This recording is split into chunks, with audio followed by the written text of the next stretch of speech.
So welcome to episode 47 of Teh Tarik with Walid. Hopefully you're enjoying your cup of Teh Tarik like I am. And today I am delighted to have Professor Chong or Yan Chong from NUS. He's from the Department of Political Science at NUS, and that's where I met him. I was never formally in his classes, but I used to attend some of his classes. But whenever we met, and I literally mean this, almost every time we met, we would spend at least half an hour along the walkway discussing politics, usually local, but sometimes American politics as well. And until now, we are still in touch. And he is, of course, one of the editors of AcademiaSG. So I'm delighted to have him on. We'll be talking about that. We'll be talking about the death penalty also, because that's a hot topic. But he is first and foremost a China specialist. So I wanted to pick his brain on what's going on in China and how that pertains to us in Singapore. Hello, Prof. Hello, Chong. hello. How are you? Good, how are you?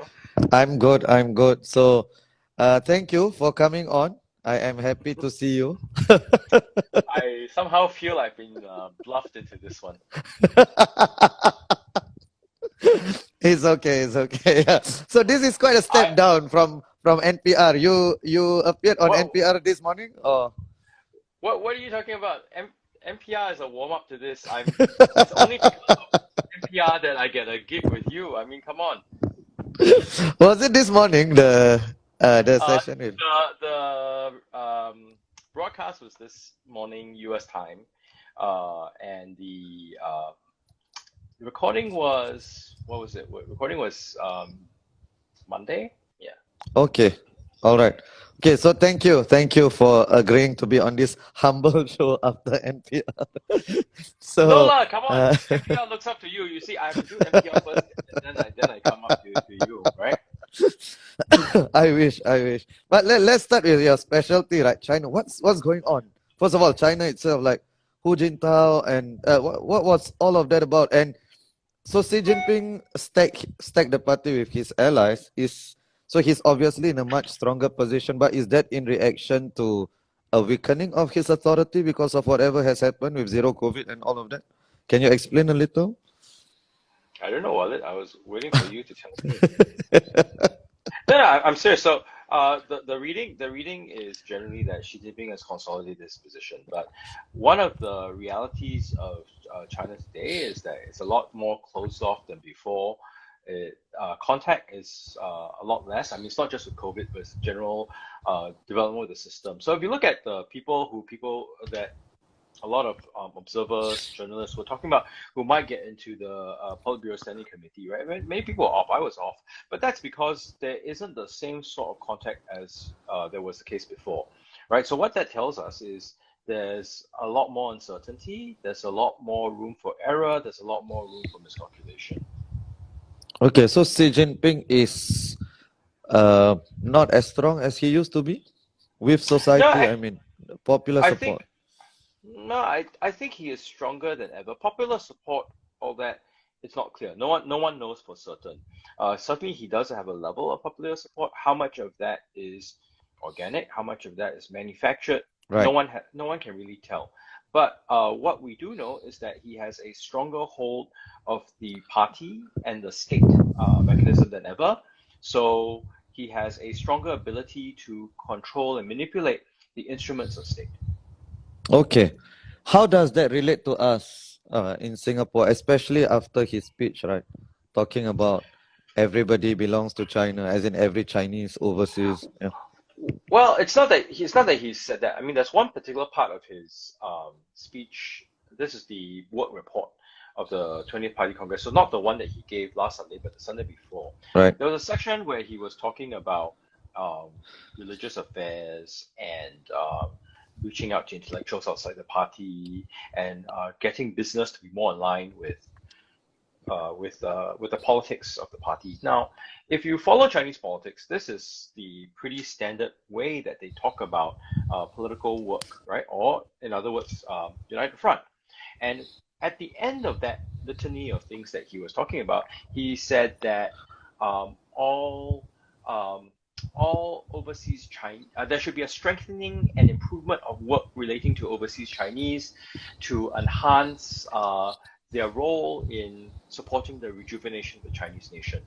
The legalistic way that the Communist Party talks about overseas Chinese, the term in Mandarin is Huaqiao, is that it means Chinese nationals overseas. But the common usage of that term, that same term, also means all ethnic Chinese. So there's a Office of Chinese Overseas Chinese Affairs called the Huaqiao Bangongsi, which is the Overseas Chinese Affairs Office. Now that oversees not just PRC nationals overseas, but ethnic, relations between the PRC and the ethnic Chinese communities around the world. That office had been absorbed into the United Front Work Department in 2018.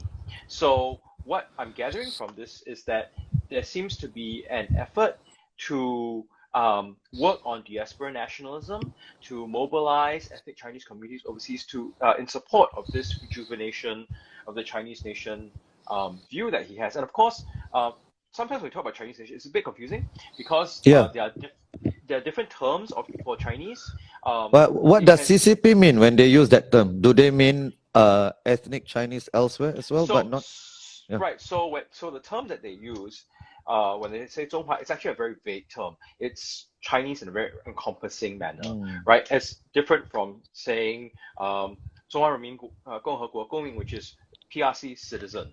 So that very expansive view, I think, certainly is suggestive of this outreach towards ethnic Chinese communities that they actually have already been doing, right? So this, I suppose, blurring of lines between citizenship, ethnicity, and where loyalty should lie, because one of the narratives that has been put out it's a revival of the old narrative, is that if you're ethnically Chinese, you should have some special affinity or loyalty to the PRC state. There's a conflation between the state, right, and ethnicity and culture. This is something that Deng Xiaoping had tried to move away from, Zhou Enlai had tried to move away from. It was pretty prominent during the Cultural Revolution, but there was the interregnum, right? So now it seems that she is, moving back towards that older definition. Right. And they are actively courting, or how does this look like? Are they infiltrating? Are they courting? Or are they intellectually cajoling? Or what is it? Or is it all of the above? So a lot of this is sort of clandestine, some of it semi-open, so we don't have a complete picture. But part of it is to sort of make use of the sort of affinities that people have for, say, Chinese culture, and say, well, if you feel a certain affinity with Chinese culture, guess what? You should also feel an affinity for the PRC, because that's the representation of Chinese culture. That is a sort of a new a revivalist understanding. It's not necessarily always the case. The idea of loyalty because of ethnicity to state has been to the civilization. Is it loyalty to the civilization or what? So it's okay. So it's more toward ethnicity and culture, but there's a conflation between ethnicity and culture and the state, right? And the state mechanism. Right. This is something that dovetails with the history of Chinese nationalism starting from the late 19th century, as different kinds of groups were trying to get loyalties from ethnic Chinese communities overseas to go and fight for them or to go and donate money to them. So the CCP is just reviving that very old sort of mold that had been present in the past. So there's a certain resonance, right? So okay, you asked about the mechanism. So part of it is this trying to shape narratives such that people may try to present the PRC position, maybe sometimes pressure governments. It's not just in Southeast Asia. You see this around the world. There are some efforts to get people to do lobbying on their behalf. Most recently, there have been reports of helping the PRC to surveil and monitor people who talk about things that the state or the CCP doesn't like, such as what's going on in Xinjiang, the mass incarceration and re-education, so on and so forth. So surveillance of Chinese nationals overseas who right. So there's in the first instance, Chinese nationals overseas. But then in places like such as Australia, what we see is, and also in the US, on campuses in the US, right, it's also policing of the sort of general Right. discussions that are, so, if you talk about Tibet, right, they will try to disrupt those sorts of discussions. If you try Okay. to talk about Taiwan or Hong Kong, there'll be an effort to try to disrupt some of those Right. discussions. Do you see this working in Singapore? Has it gotten traction? So it manifests in different ways. I think what we see in Singapore, certainly I think among some circles, most evidently sort of slightly older people, who sort of seem very taken by this PRC line and seem to want to support it or amplify it. That's one thing. And this comes out through sometimes what certain client associations or business associations say, or try to convey. This comes out the most obvious way in which it comes out is through a lot of social media and private messaging. So a lot of the PRC friendly kinds of narratives. I think two of the most obvious examples that I can think of recently. One is with COVID and the vaccines coming out, there was some talk about how Chinese PRC developed vaccines are better for Asian bodies, and Yeah. we Yeah. need to keep away from so-called Western vaccines. That was Right. one. The other was after the Russian invasion of Ukraine. There's a lot of talk about how Singapore shouldn't be imposing sanctions. We can talk about why that's the case later on, but Singapore shouldn't be imposing sanctions, that it's all a NATO and US plot. And those dovetailed quite closely with the PRC talking points. And what was also quite evident was this talk about how there were bioweapons labs. So there are bio Yeah. facilities, that's different from bio labs, right? It first started out from the US right wing, and then the Chinese state apparatus started amplifying and rebroadcasting this message. And it was after that you see these messages come in to the discussion in Singapore, right? Right. So there are these sorts of manifestations. But one of the things with this sort of approach is that it's really hard to trace down, because what you see, say, on your WhatsApp or your WeChat, is things get forwarded many times. You don't know the origin. Right. Okay. So would it be fair to say that you and Ambassador Bilahari Kausikan are on the same side on this? I mean. So I think we agree that there are concerns, but I think some of the solutions that we would think would be put out Right. might be a bit different. So for Ambassador Kausikan, what I've seen him write, he may differ in person, is that it's more about state control. But my perspective is that having observed this in different settings, I think key is media literacy in the first instance. Right. Really widespread grassroots, ground up kind of media literacy, so people are more educated about what to look out for, to be also more careful about information they receive, all kinds of information they receive. And in the second instance, there has to be more independent fact checking, and multiple sources, right? So you can corroborate, you can cross check against each other. And thirdly, I would also say that more transparency would be better. Right. So that allows people to look up for themselves. So to give you an example about transparency, there's been a lot of talk recently about how lots of countries, including ASEAN countries, support the One China principle, which is very different from the One China policy. But in reality, the Sorry, One China can you principle, explain the two different yeah, I will. the difference? Yeah, okay. Yeah, okay. I'm Sorry. getting there. So the One China principle is a PRC thing, right? They say Taiwan is a part of China, and that China is represented by the PRC. Now, the One China, so that's a PRC thing. For the One China policy, the One China policies that exist out there, it's basically the terms on which different countries establish formal diplomatic relations with the PRC. On one end is the US one, where they say, okay, they recognize the PRC government, they maintain robust ties, people-to-people ties, unofficial ties with Taiwan. They do not support as different from oppose, okay, do not support Taiwan Right. independence, and they acknowledge the Chinese position. It means to say that they know that Chinese say this, don't support it, they don't oppose it, they know it exists, right?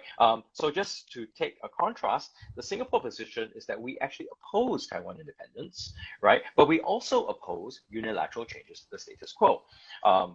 So, I mean, opposing to unilateral changes to say it's also part of the US position. But at any rate, you see the two positions are different. Yeah. So when you get to the ASEAN statement about the cross-trade stuff, right, they were talking about how our respective one China policies, because everyone has a different one China policy. So just so having explained this, to get back to what the PRC is trying to do now, they're trying to create a narrative that everyone agrees with the one China principle, which is actually not the case, right?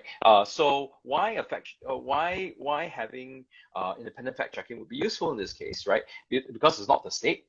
The independent parties can say, well, this is what's going on, and there can be multiple sources. People can look at it, and so to have this sort of more broader, sort of multi-layered approach that also. We have these public statements with the PRC. The PRC side has put out some of them, so I think we can as well. To put this out in public, it creates transparency, it's fact-checking, it's media literacy. This multi-layered approach, I think, would be much more effective than this sort of whack-a-mole. Because if you're playing this, so okay, we're going to whack, ban to a correction order on every piece of false information that's out there. It's ultimately reactive. You're following what's happening, and things would have already gotten out there, right? And you cannot possibly anticipate all the possible permutations. So yeah, in short, Right.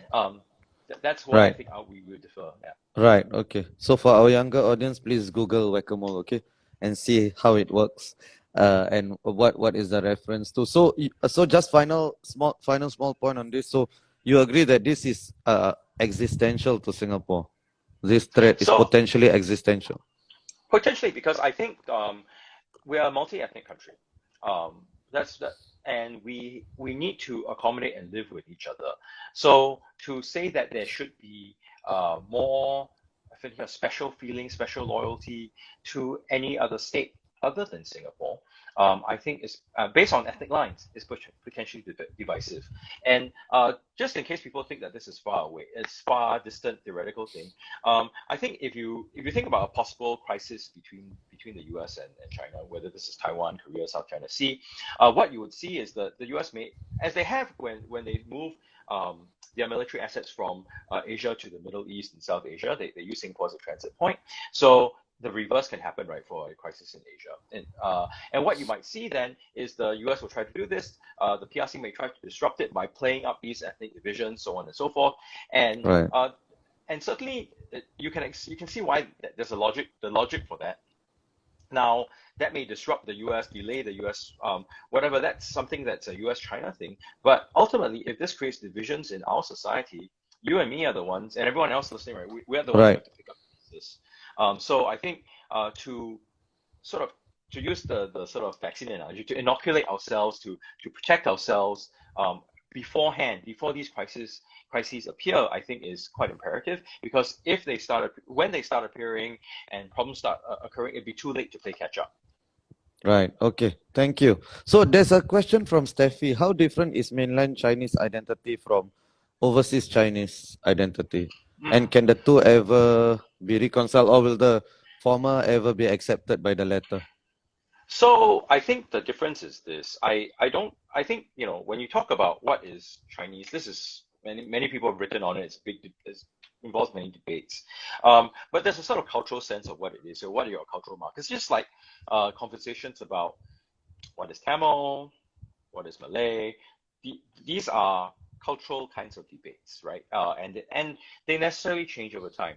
The issue in the PRC case is because with the sort of Chinese state building project from the early 20th century is an effort to fuse these cultural elements with the imperatives of the state. And in the case of the PRC, it's a party state, right? So the whole China rejuvenation of China stuff it takes the language of this sort of revivalist cultural thing, but it really is fused, or is sort of the cover for the party state's interest, right? So that's where the difference lies. So when you talk about reconciliation, I mean, I don't think, in terms of diversity, the cultural bit is not really the problem. It is the question of whether this the cultural affinities and the cultural markers also mean that you have to necessarily push for the interests of a party state other than Singapore, right? So that's Right. the real question. Right. Okay. Thank you, Prof. So Rebecca from NUS Pol Science many years ago, she says hi, and I think that was a good discussion on China, and I am glad, during the National Day rally, then I felt, oh my God, okay, the PM is actually talking about singling out the Chinese community, right? And all along, like I've always felt that as a Muslim, like, I've always felt like, so, some of the things that some people say about China, right? No Muslim could ever get away saying about any other entity, right? Any other Muslim, whether it's Malaysia or whatever it is. Right? So I'm really glad that that was the stance taken during the National Day rally. So let's move on to something more domestic, right? The hot topic of the week, the death penalty, right? So what's your stand first and foremost on the death penalty? So I am someone who is more skeptical of the death penalty, and I'm skeptical there's a lot of this talk out there, but essentially my view is this. I think to impose a death penalty is of course, very heavy and grave decision. And at the back of my mind is the question of whether states, this is not Singapore states, any state, any human institution, whether we can always trust that we make the right decision. Because I think humans are ultimately quite fallible.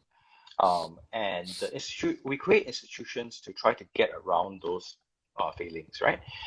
But those institutions are still going to be reflective of some of our limitations. So could we make a wrong decision? Could things be done better? I think these are open questions for me that need addressing, that have not been on the table. So far, the discussion has been around, okay, well, there's a principled stance against the death penalty, which I understand, which comes along a call for more transparency of information. And then the response has been, well, the death penalty necessarily provides stability and safety and all that, which is, I guess, a claim. But so now we have two competing claims. As a social scientist, so I say, okay, let's test the two hypotheses against evidence, but we don't have enough evidence to know for sure at this point, right? So there's talk about incarceration and how it is differentiated based on class, based on ethnicity. There's anecdotal evidence. We don't have systematic evidence to see that. In terms of how decisions and evidence and all that, yes, there's the court process to be sure, but like I said, all institutions are limited by our human capacity, right? So I would like to see those things revisited again. I mean, just look at it this way. As recently as say 2-3 decades ago, many people were very adamant that this whole climate change, global warming stuff is not really something that's very serious. We need to really emphasize development. But as we see today, right, with the forest fires, with the droughts and all that, hey, maybe we weren't right in the beginning. I mean, it's stuff that we may not have been able to know in the past, but I think it's always good to have a certain skepticism about, well, maybe I could be wrong. Maybe I need to find out more. That's my general attitude. Right. Okay. So there are a few issues here, right? One is the survey that was released. So the death penalty is widely supported by Singaporeans, which is separate from its effectiveness. But we'll deal with that in a while. So do you think do you agree with that? You think it's largely supported by Singaporeans? So I think it's accurate in that Singaporeans support it, right? But as you pointed out, right, whether we support something and whether it's effective are two different stories. Empirically, they're different issues. Absolutely. I think whether it's popular, I mean, just politically, it's an easier sell, or to repeal or to abolish it will be much harder on the part of the anti-death penalty activists. But it doesn't say anything about the effectiveness, right? Correct. So the effectiveness, I guess, it's difficult to prove because we're dealing with Absolutely. counterfactuals in a way, right? So Absolutely. so what kind of evidence would we need for this? So, I mean, there was a CNN piece by Heather Chen that looked at this, and she got a very, by her account, right, a very lengthy response from MHA. And one of the things that they said was there shouldn't be a conflation, basically paraphrasing, there should be a conflation of the sort of amount of drug hauls to the effectiveness of the death penalty. Well, that's a certain claim, but I would like to know why that's the case. Why shouldn't there be? Because if you think about the economics of it, right? If there's sufficient deterrence, there should be some sort of decrease. But it could well be the case that if there wasn't the death penalty, the drug trafficking could be higher, right? So I think there needs to be some way to look at this. In some respects, there is a little bit of a natural experiment. It's not perfect, but it's one data point we can look at. I think some years ago there was a moratorium on the death penalty. So let's look at that period and the period before and after. Has serious crime, the rate of serious crime, is there a significant difference, a statistically significant difference? If we look at the number of drug crimes, is there a statistically significant difference? If we look at the street price of drugs, right? Because if the supply is decreasing, then we expect a rise in the prices. Is there a statistically significant difference? This is all data that we don't know, right? A lot of this is conjecture, but I think there are ways that we can try in good faith to try and find out, to sort of assume from the outset that it's an agenda or it's some sort of politics. I mean, everything is politics as long as we live in society, right? Exactly. Yeah. So I mean we are both political scientists. So the idea that you are being political is a criticism, I mean, it doesn't make sense to us. Yeah, I mean, we are like everything we deal with is political, right? So even a non-choice is political, right? Exactly. Being apolitical is a political choice as well, right? So on that, right? So if the data suggests that it is effective, you would be supportive of the death penalty. Sure, I'm someone who's very evidence-based. Okay.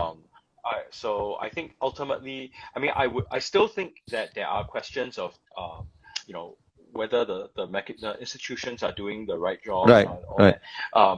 But so I remain somewhat skeptical there.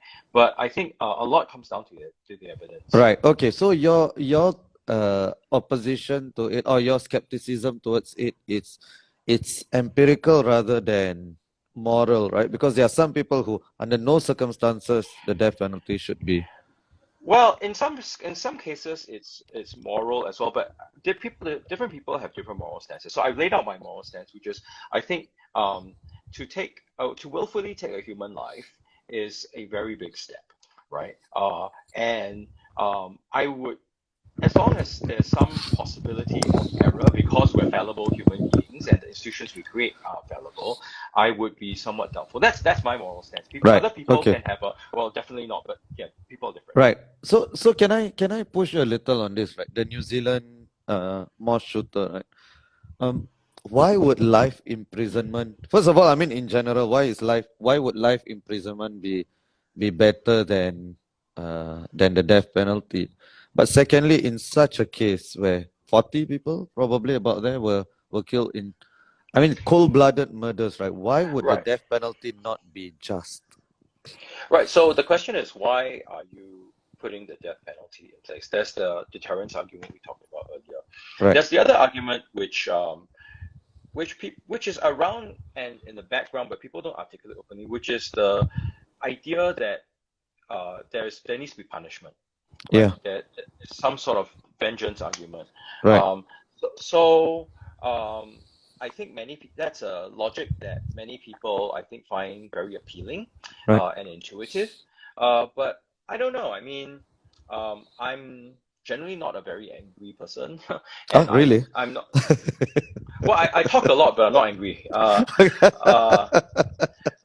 but so I would think that I would question whether vengeance and this sort of exacting justice by this sort of punishment is something that should be in the justice system. So yeah, so I don't know, but that's again, it's my very idiosyncratic position. Right, right. I'm trying to understand why would it not I mean can one person's vengeance is another's justice, right? So if it gives so I was looking at the reaction of the family members of those who passed on, those who were shot, right? Some of them were saying, oh, let's forgive. Some of them were saying, let's punish. Some of them saying, oh, death penalty, whatever it is, right? So even amongst the victims, there was Absolutely. some sense, yeah. So some of So them so do want so that, yeah. right. So this is I think a highly personal position. It reminds me actually of a case in Taiwan some years ago where this guy basically stabbed to death a little girl in front of the mother. Right, the mother was nearby. She couldn't react fast enough. Now the first reaction of the mother was to say, you know what? I don't think there should be the death penalty. Lots of people criticized her for that position. And the discussion that came out was, okay, so what does vengeance do? Yeah. Does it bring back the people who passed away? Um, what does it change? So I think this is something that is a more deeply personal question. How far do we stretch that argument? Then why punish anybody for any crime if that's the case? Okay, What does it so do to you? right. Yeah.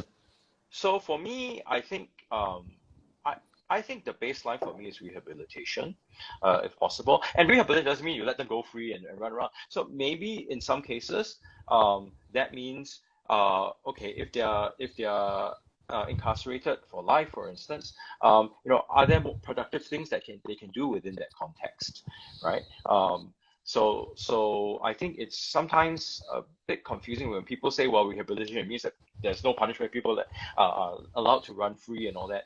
So I think it's not to say that nothing is done and people can go do whatever, right? It's what you do in response. And I do have to also note that many people talk about harsh punishment being a cause for low crime. I mean, certainly I think there is some relationship, but another very big relationship is generally economic development, right? Right. Less wealth and income inequality. Those are also big drivers. So those sorts of issues need to be within the conversation as well, in my Right. opinion. Okay. And you don't think we are having enough of that on the death No, so penalty at least? I think we all deserve to have more conversations. The conversation isn't so much to say that we're going to decide now or we're going to decide tomorrow and forever it's going to be like that.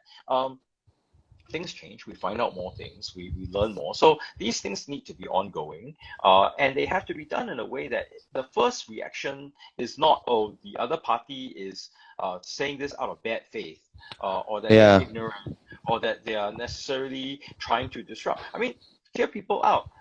Maybe you disagree, and maybe they're wrong, maybe I'm wrong, but you only really know through this discussion rather than to sort of start by fiat. Okay, you're wrong. Right. Right. Okay. So, do you think those against the death penalty, they would find more joy if they only talk about the death penalty for drug sentences and not the death penalty in general? I can't speak for them.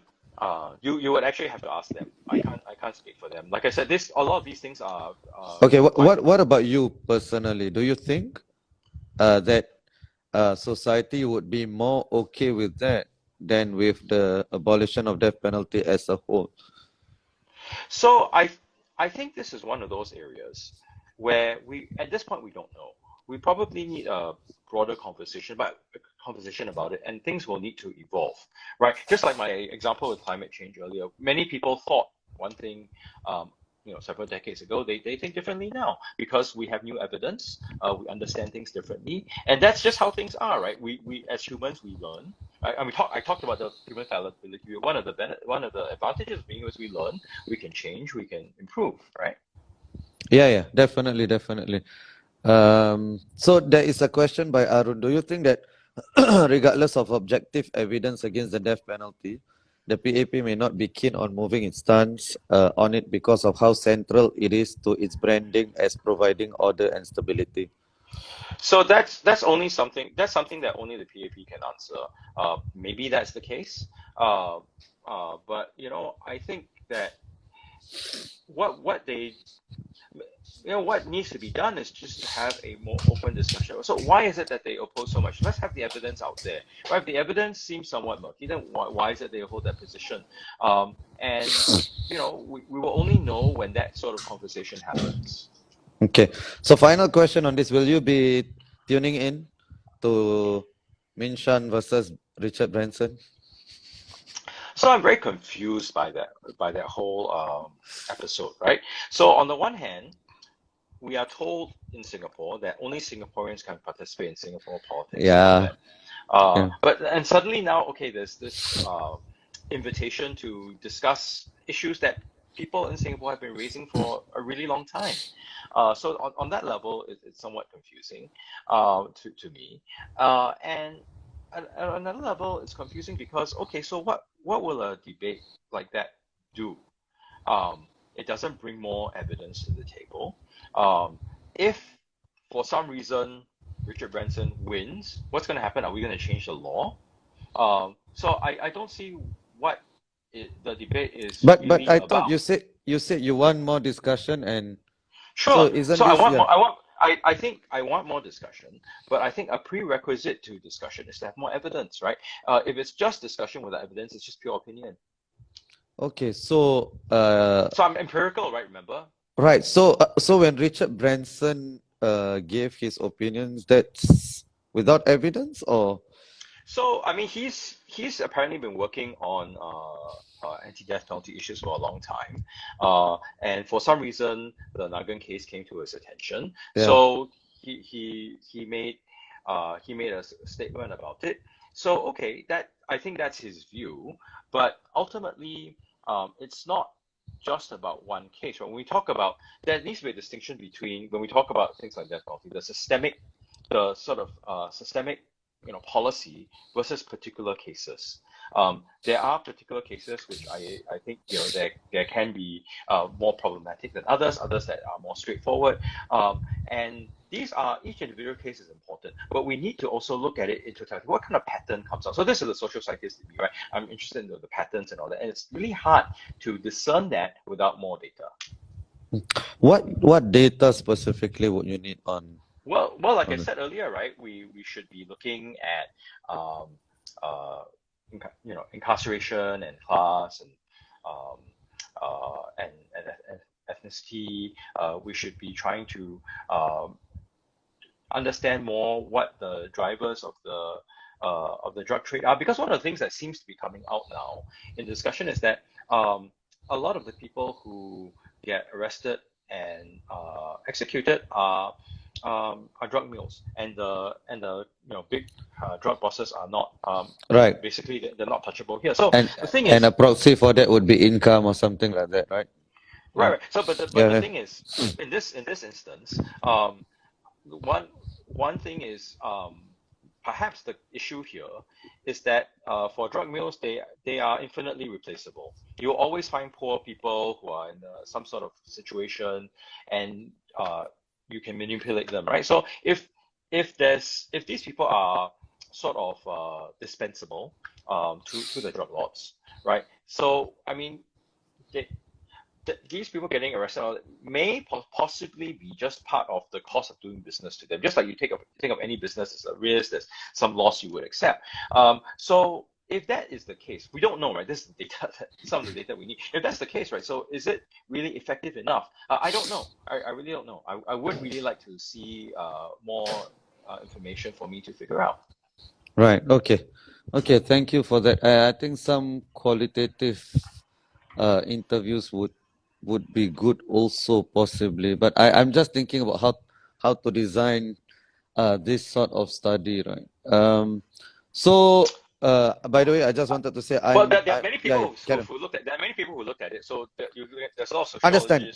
I understand, but I am not sure whether it's the sort of data that you are asking for in the context of Singapore, in terms of it being a deterrent?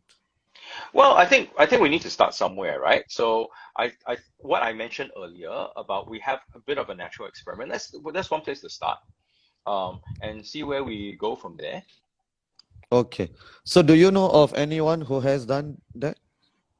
In the Singapore context, not so much. I mean, there are quite a lot of death penalties in studied Yeah, yeah, internationally. yeah. Singapore not so much, in part because of the limitations on data. Okay, okay, can. By the way, I just wanted to say I'm happy to be the moderator for that debate or any debate between Min Shan and a local activist as well. I am happy to be the any, but I agree. I okay, so I think What's your agenda? my agenda is more political discourse. That's my agenda. By the way, I am not. Oh, I you're being am very political now, I see. absolutely. This is a political show, right? By the way, I just put my biases on the table. I'm not against the death penalty. I'm not sure.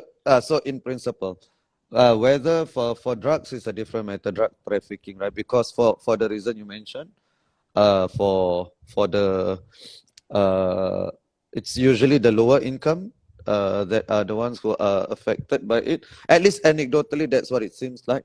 But my stance on this is also not hard and fast. I mean, Right. I mean, but I'm okay to. there's also anecdotal evidence that people who are well off do recreational drugs and all Yeah, that, right? yeah, But yeah, we don't enough and we don't know enough. yeah, yeah, yeah. Exactly, exactly. All right. Thank you so much. So civil society, right? So you are part of civil society, right? As would you say I that think many or? people are. I think civil society. This thing, there's a certain label that people seem to think that our civil society is in Singapore, or you are some, there's some sort of special. I mean, essentially, if you're not part of the state, um, and you are sort of active in some way, that is civil society. Your religious groups, your churches, your mosques, that they're Yeah, all yeah, I part of agree. civil It's society. basically the space between the state and the individual, right? So, Right. so as long as you say something on something, uh, you are, you can be classified as part of civil society, right? So The do you PAP is think? part of civil society, actually. No, but The is the party. PAP part of civil No, society? So if the party is the I think the government, then party. it cannot be, right? Well, I think it depends on which part of it, right? So if Yes, they talk about PAP activists and the you're right. grassroots people, You're right. right? So I think I was just saying this just now in class as well. So I think the grassroots, the PAP grassroots folks, you can consider them to be part Hmm. of civil society, right? So do Absolutely. you see? So do you see the scene changing, and for better Um, or for worse? so for civil society, just like any other society, it's always going to be a contested space about who can say what, who has more voice, who has less voice. It's not always contestation with the state, it's also with different civil society actors.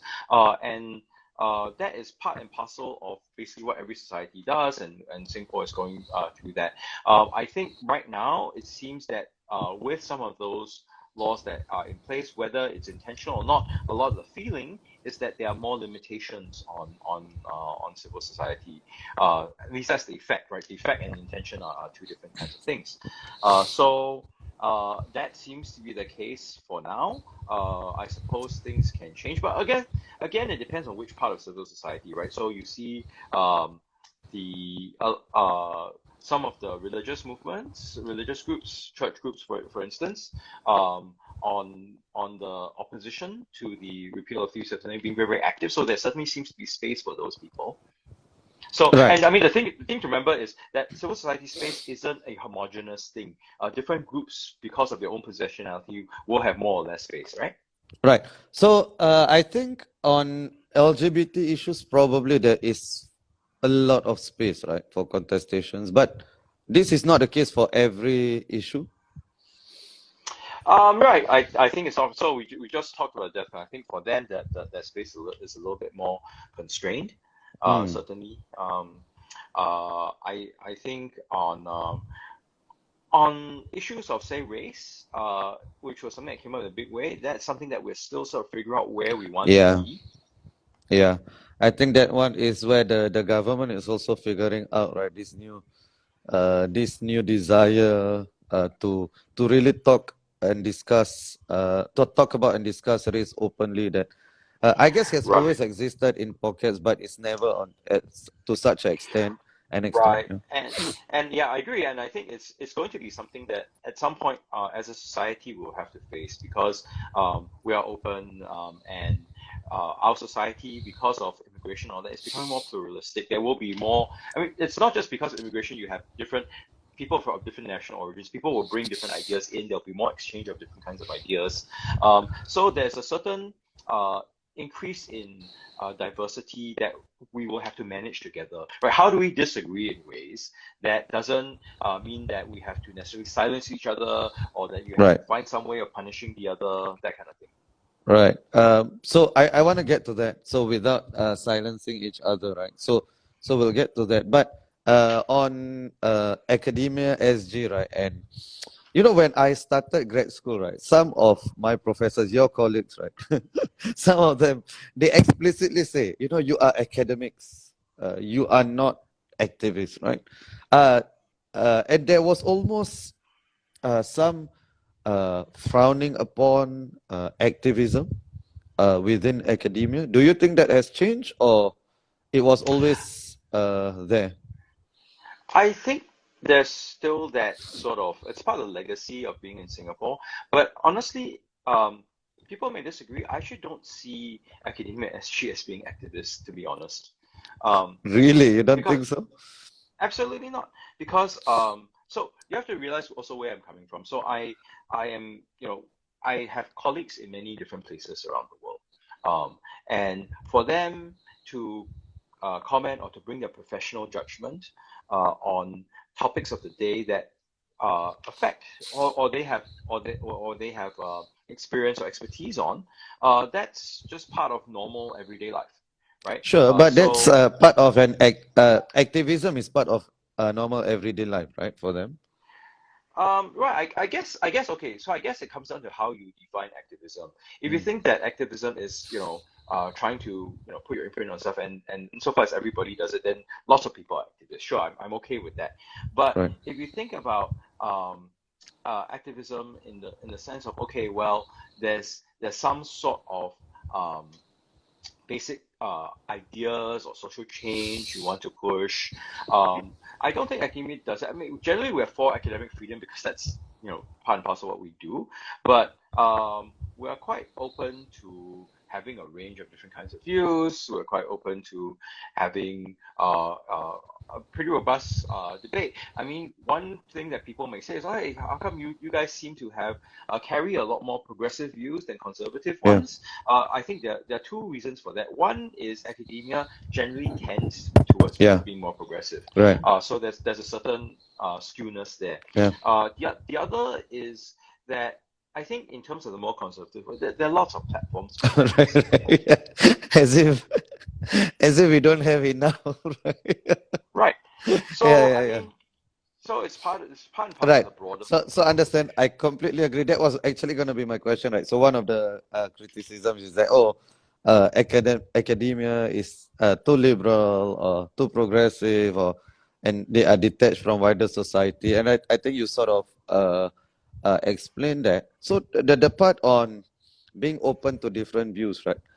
So it used, I guess, maybe 10, 15 years ago, it used to be conservatives, especially in the West, right? It used to be conservatives who were the ones who were shutting down debate.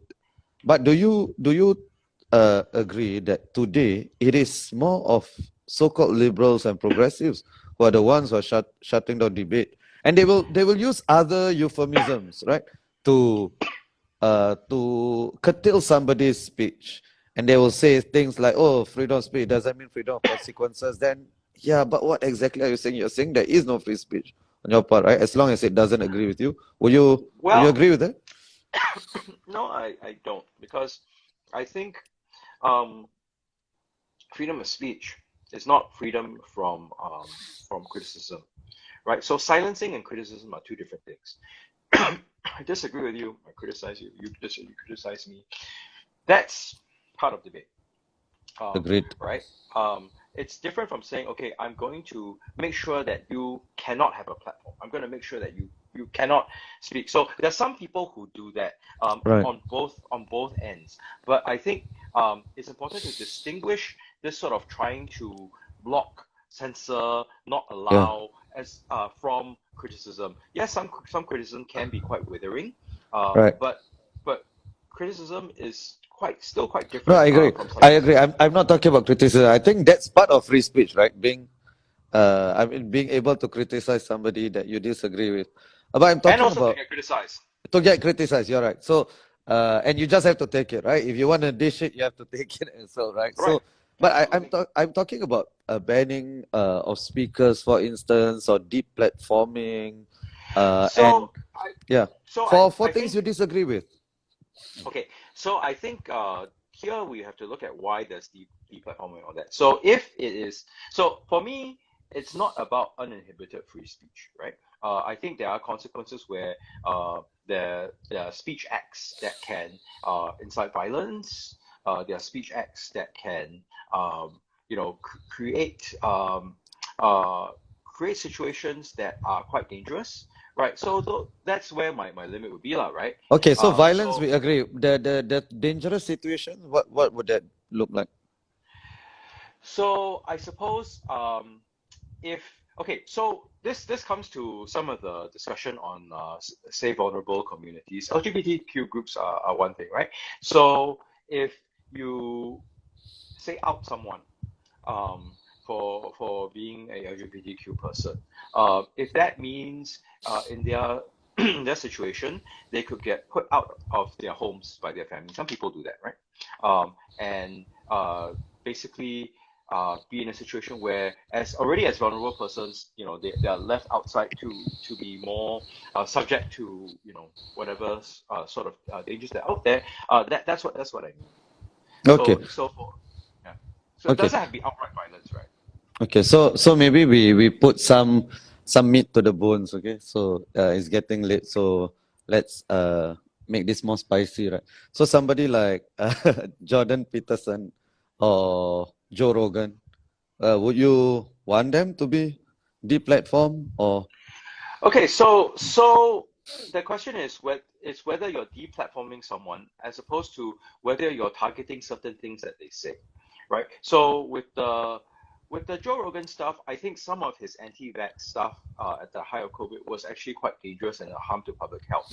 So to say that okay, there are these issues that we need to uh, have some management over is different from saying okay, we're completely like deplatforming, right?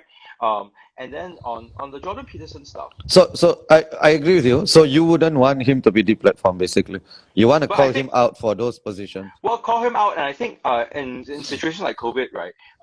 If he's going to be talking about explicitly false and dangerous in terms of public health kinds of things, Yeah. those there has to be very clear labeling, or else those segments may have to be taken off, right?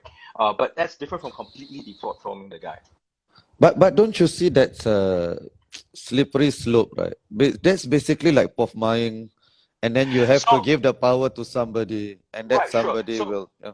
right, except that I think I would be a bit different from. I mean, like I've said, I think I said this in public. I'm not opposed to the principle of buffer, right? I think that needs to be. I'm opposed to the way that it is being carried out. So if I would go with the harm principle in the first instance. Okay, so if there's harm or potential for harm, Yeah, but and second, and the hold on, and definition. secondly, Yeah, carry on, carry on. Yeah.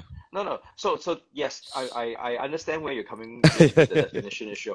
I anticipated that. So I think it has to be any decision like that has to be out of the hands of any one person and has to be more independently made, right? Rather than to be made by a person who is politically vested, because that opens up the potential, right, Right. for abuse. So if you have an independent panel that does these sorts of things, I would be more comfortable with that. Right. So I'm thinking about how far we take this, right? Why not CNN or MSNBC for the Iraq war support, for instance, when they were carrying water for the Bush administration? they should be as well, right? And So probably if I we were to use this standard, Jon Stewart actually would have been the one who was deplatformed. like I said, deplatforming and putting and calling Or out removing contents. but Jon that's Stewart different. was the one who would Okay, have. so I think on the Iraq war thing, here's the case where, and this is why it's important to look at these things in detail. The Iraq war case, I think the Bush administration lied to many people. So did the Blair government, and many people were taken by it. Apparently including our own government here. And so it's one thing when you are doing this intentionally. It's another when you have been misled. But Joe Rogan can also say his, and Joe Rogan had Sanjay Gupta, the CNN chief medical correspondent, on. He has more of these open debates than, even though it's true. I think he did peddle in the anti-vax stuff for sure. But he also had far more people who disagreed with him on than say Okay, CNN, for instance. Yeah. like I said, we have to look at the specific program or even the specific segments of a program rather than to say, okay, well, I'm, it's this person. I think the difference is this one. One view is say, okay, dispositionally, someone like a Joe Rogan or a Jordan Peterson is problematic by disposition because of who they are and what they Right. represent. I'm taking more of a behavioral approach, right? So there are these behaviors acceptable? Whoever does it, whether it's Walid or whether it's Joe Rogan, Why right? you bring me into this? Yeah. Well, you started it. So I look at behavior. Okay, right. So thanks for that. You wanted to say something about Jordan Peterson just now? Oh no Do you? no. So it's the same vein as the Joe Rogan. So Right. it's about So his behavior, right? right. Him. So yours wouldn't be a blanket. Oh, this one, and also because maybe somebody has said one problematic thing before, and then you're gonna deplatform Right. forever. Okay, I think that's the fairest and most sensible approach. I think, and I think that's something that a lot of us can agree on. But do you see it as a problem? Do you think that the left has gone too far with this? So I think there are certain voices on the left that are very vocal, just like there are certain voices on the right that are very vocal. And essentially, what we're seeing is because of the way that media works today, it's amplifying the most sensationalistic element. So you see essentially you see the far right and far left go at each other, and that gets amplified, and it creates I think, in my opinion, a false impression that this is the debate where there's a lot more stuff going on. It's just that the other stuff that's going on is less exciting. Right. Okay. Thank you so much. Okay, Prof. Chong, we are almost at the 1 hour mark. So I always end off with these questions, or not always, but most times, right? So I'm gonna ask you, right, to tell us, the audience, who is your favorite PAP politician and who is your favorite opposition politician, other than SM Taman? SM Taman cannot be in the conversation. My favorite PAP And why? politician. PAP and opposition. Other than SM Taman and Pritam, okay? Okay, Because we want to be reconciliatory, right? okay. So would it be reconciliatory if I said someone like Posukai or Lim Chin Siong because they were PAP? Okay, currently. You gotta be Also, precise with your question. currently.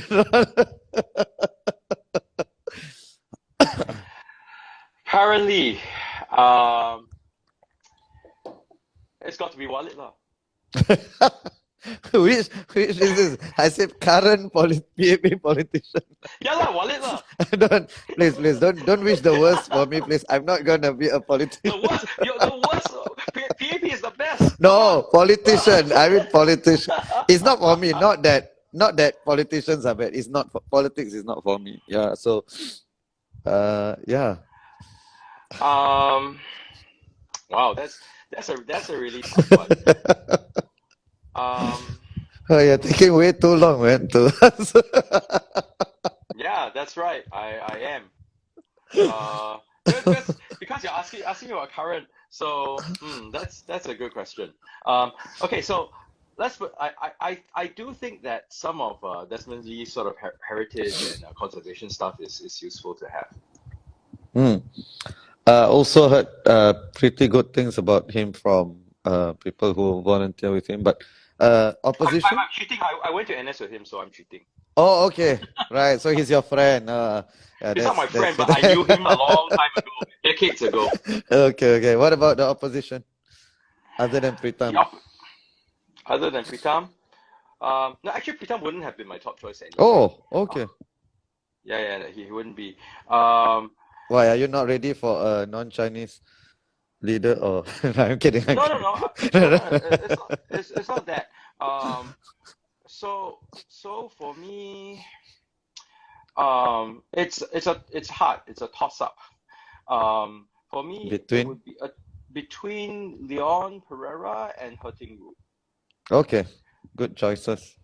Yeah, and I think both of them are really underrated. Like really smart and really Right, but actually, this goes to what I'm saying, right? If you listen to their speeches in Parliament, they make really good points. Yeah. But they're not the sort of exciting. Exactly. I mean, but it's Exactly. what you look for in politics. Right. Are you looking for entertainment, or are you looking for content? Exactly. They are not the ones with the sound bites or will get the press for the right or wrong reasons, right? But they really good. I've interviewed Leon before, and he's really smart. Really smart. And in fact, in JJ's book, Jen Zhong's book, he said that Leon Pereira was one of those that was considered to succeed Lau. So yeah. I don't know. They have an election, which is a whole different issue. Whether you're smart and whether you can get the votes is a different story. Oh, I completely agree. I mean, politics, winning elections has never been about the smartest, right? But I do think that Leon and Ru are underrated. Okay, Professor Chong, thank you so much. It was a pleasure conversing with you. And hopefully, so hopefully we can, once we have more data, then let's you can come back on and then we can discuss the death penalty, hopefully with some activist and somebody from MHA. Well, I mean, it's something that I watch, but it's not something I'm an expert on. So you really get those people who work on it. Yeah. I mean, I would be happy to. Yeah. Thank you so much, Prof. Good night. Absolutely. Bye-bye. Good night. Bye-bye.